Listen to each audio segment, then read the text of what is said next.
Hello, Roy. Nice to speak to you again. The same, Jeremy. Thank you. Oh, good stuff. Well, it's nice to see you back. You've never been relegated from the Premier League with Palace, Fulham and West Brom. Can you do the same with Watford, having seen the boys now for a week? What do you think?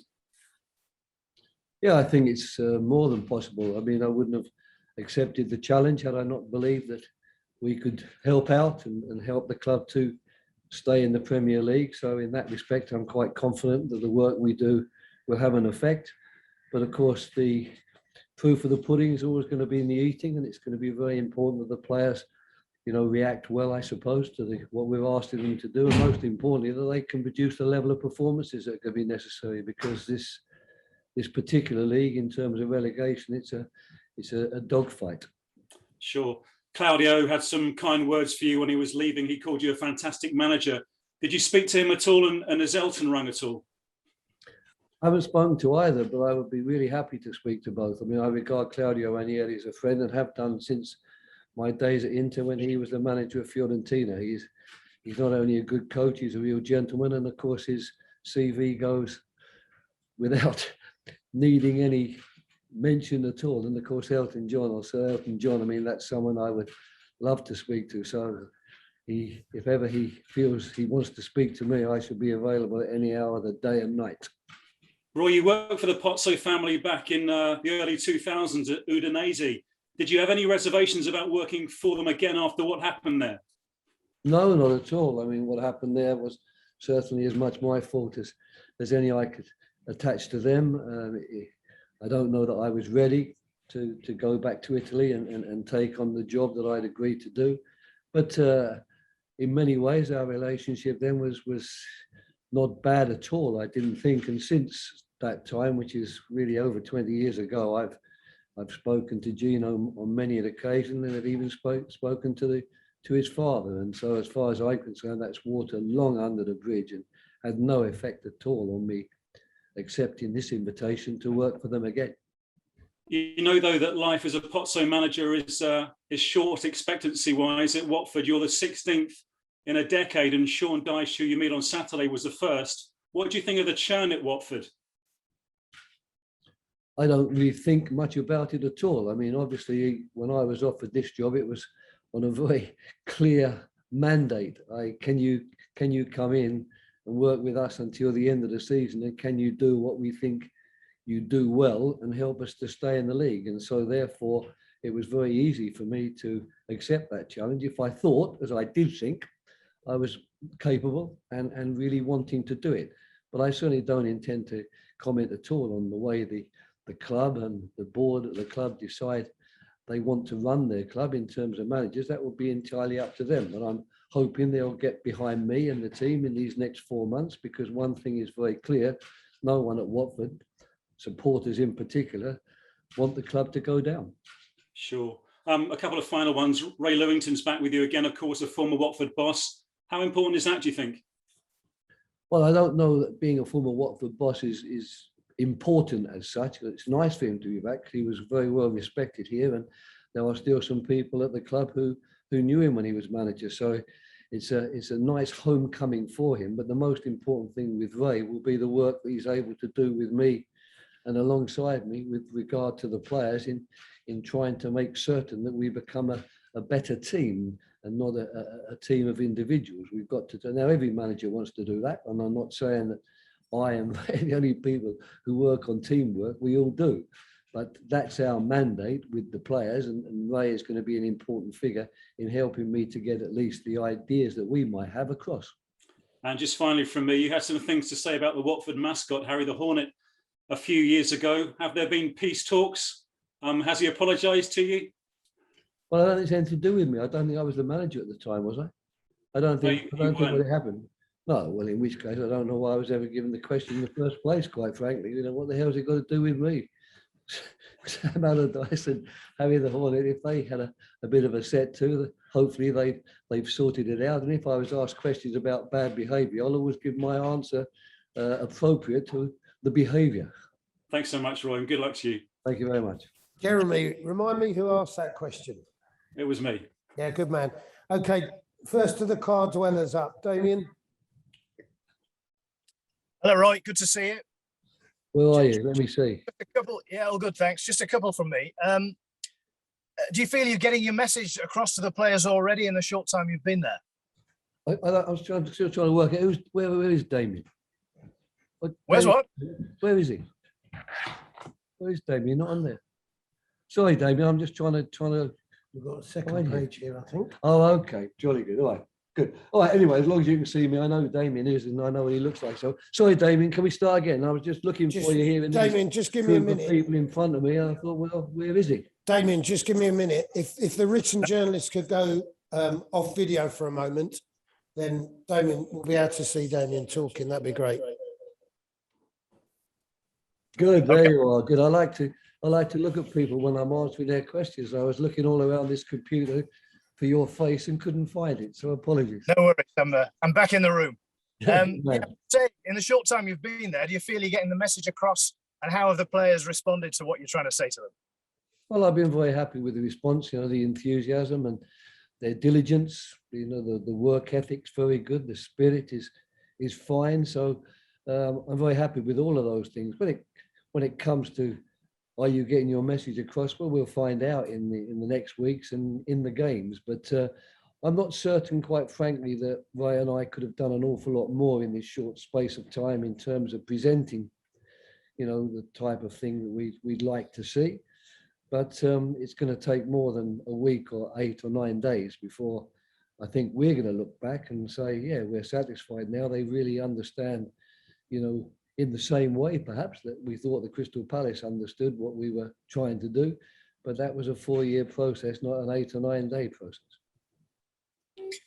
How would you compare the sort of rescue mission, if you like, that you've got on your hands here compared to previous appointments at sort of Fulham and Palace? Well, I think it's pretty similar, really, to Fulham.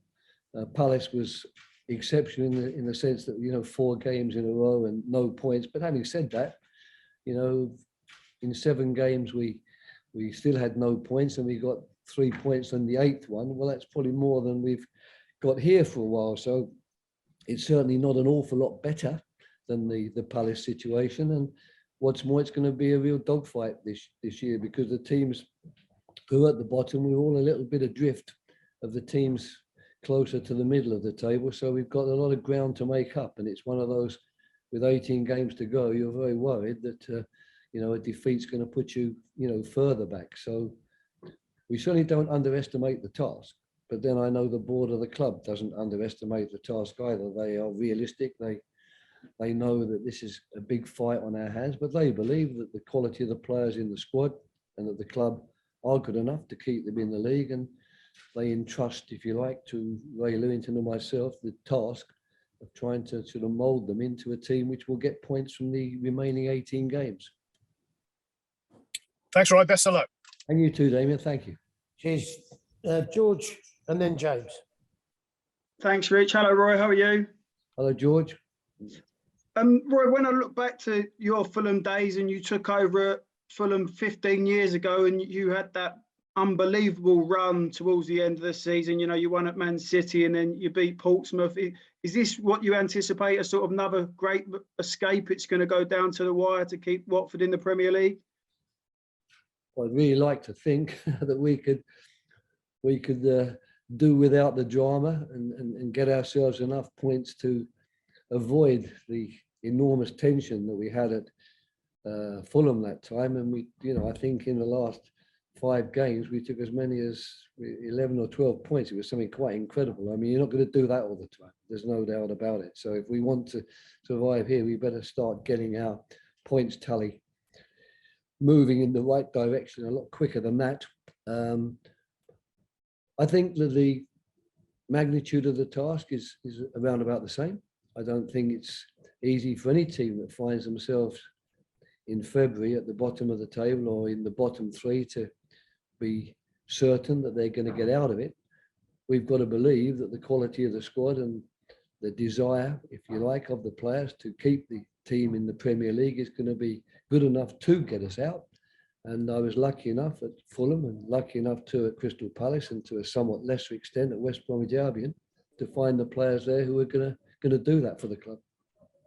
Did you ever speak to Watford since you left Palace about taking this job over the season? I just wondered whether you sort of think, you know, if you took the job in November, you think you'd be clear of this relegation zone now? No, not at all. I mean, I think that the person that I'm replacing here for these 4 months is Claudio Ranieri, who is a top-class manager and a top-class guy into the bargain. So I'm certain that when Gino and the board of directors here decided that he was the right man for the club, I certainly, from afar, thought I could understand the decision and would even be prepared to congratulate them on it. Unfortunately, things panned out as they did. Claudio was the unfortunate man to be on the end of a really bad run of results, and the board decided they wanted a further change, which has opened the door, if you like, for me to come in and do what I will try to do in the circumstances to make certain that the team is still in the league, the club is still in the league at the end of the season. And no signings you've made. I know you've had a very short window of time to make new signings, but no new signings. Is that maybe am I thinking, oh, you're confident with what you've seen from your squad that you can keep Watford in the Premier League? Well, you're attributing a lot of things to me, which I certainly can't take any credit for at all. I had no input whatsoever in any of the signings that have come to the club, and I don't intend really to have any input either into if the club feels they've got to reduce the squad, as I know they've got to, and got to release players. The same again. I arrived on Tuesday, did 3 sessions, if you like, before the window, and did an awful lot of other things apart from the sessions in that time. But one thing that I didn't do was to sit with the board talking about the signings that need to be made or people who need to be left out. And in any case, the signings that the club wanted to make, they had made right at the start of the transfer window. And I'm in the same situation with those new signings as I am with many of the other players, learning to know them, learning to find out more about them, learning to find out how we can best use them. That's going to be our task. So I'm afraid when it comes to transfers, you can really strike my name off your list of potentials in terms of influencing it. Thank you. Good luck. Thank you. James. Hi, Roy. How are you? Well, I can't see you, I don't think, but I can hear you. If you can see me. Yeah, I can see you, Roy. That's the most I important can see you thing. now. You can see me. Brilliant. You spoke about the lure of the pitch being something which is difficult to resist. Can you maybe expand on that and explain why you've decided to come back now? Well, whether it's a wise decision or a foolish one, time will tell. That's the first thing. Why did I come back? Well, I think it was an exciting offer that I received. You know, a club that had decided that they needed to find a new coach, manager to take over for this last 4 months of the season. Surprisingly, it was, I suppose, because I wasn't expecting any calls from Watford or anybody else for that matter. But when the call arrived, and it was made clear to me that we think that you are the man we would like to do the job, then it was a very easy job to accept. Because it's a fascinating challenge, because there are good players at the club. I've seen that watching them play throughout the season. But also, of course, I've had 6 or 7 months away from it. And the football pitch and the thought of working every day with players has always been something which I knew I would find hard to resist. I thought that I would probably find it a bit easier to resist than I have actually found it. So that's why this job, when it came up, really was one that I was never going to turn down, because it was quite literally the siren call from the mermaid as the sailor passes by on his ship. They got the right mermaids going past the right ship, if you like. Do you see this as a short-term project, or does your contract have flexibility to go beyond that? No. There was never a question of that. I didn't come in here asking for guarantees, and I didn't sort of certainly expect any. I came in wanting to hear what the board thought and what they would expect of me, and what the mandate was going to be.